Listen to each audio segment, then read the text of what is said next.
Stocks on Wall Street starting August on a mostly positive note Monday. Let's get inside the markets with Michael Hans. He's Chief Investment Officer at Clarfeld Citizens Private Wealth. Welcome back, Michael. It's been a while. Thank you. Good afternoon. Good afternoon to you, too. Well, Michael, factory activity growth, the pace of it slowed for the second straight month, yet investors seem to have shrugged it off this morning. Why so? What's driving market sentiment?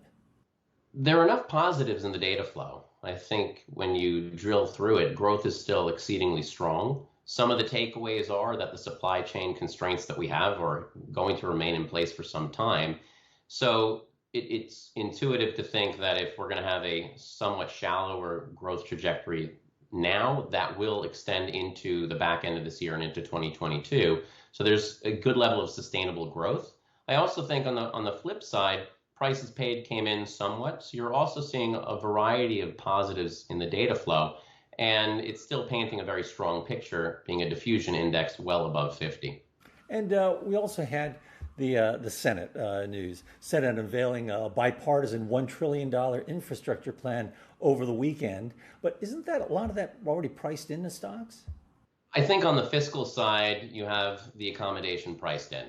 We initially floated very high numbers, and the expectation was it'd probably come out somewhere in the middle, and that's not too far off from what we'll ultimately see. So I think the transition is now going to shift over to monetary policy, which has really been the driver throughout much of this market rebound and is likely going to set the stage for what the back end of this year looks like, and clearly market activity, well beyond that. And looking at Treasury yields, they're dipping yet again, this time to the 1.2% level. Who would have thought at this time? Why are Treasury yields continue to fall when stocks keep rising? And the Fed indicates that it's getting closer to tapering.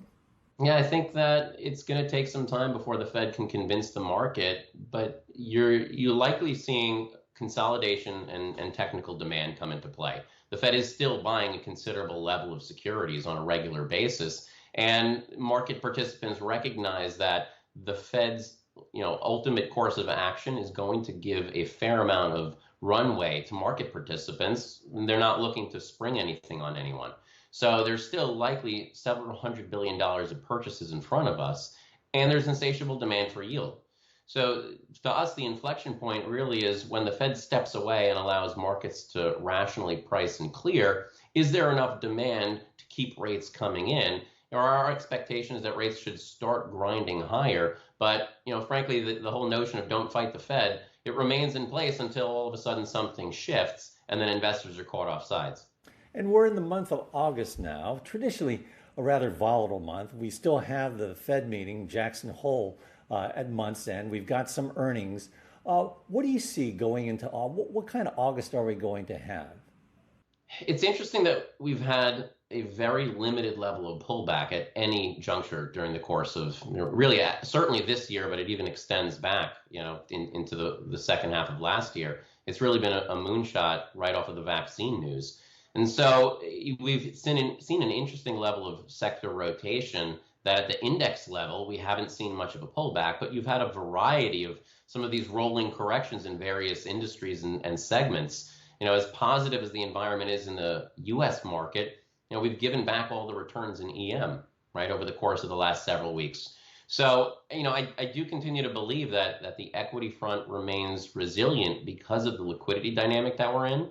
And it's really centered around the Fed and the expectations that they set that could create that level of volatility. And so from this perspective, where equity markets are up in the high teens, it's absolutely healthy to see somewhat of a pullback. It certainly would make sense if we see a different rate regime start emerging, that the leadership that we saw earlier on in the year starts to resume and reemerge. So it really wouldn't surprise us to see volatility. But in the face of the strength we're seeing across the economic data and corporate profitability, the likelihood is that this is a correction within the context of what's still a very healthy bull market. So you still see stocks marching higher in the long run? We do. All right. Thank you, Michael. My pleasure. Our thanks to Michael Hans of Clarfeld Citizens Private Wealth. I'm Fred Katayama in New York. This is Reuters.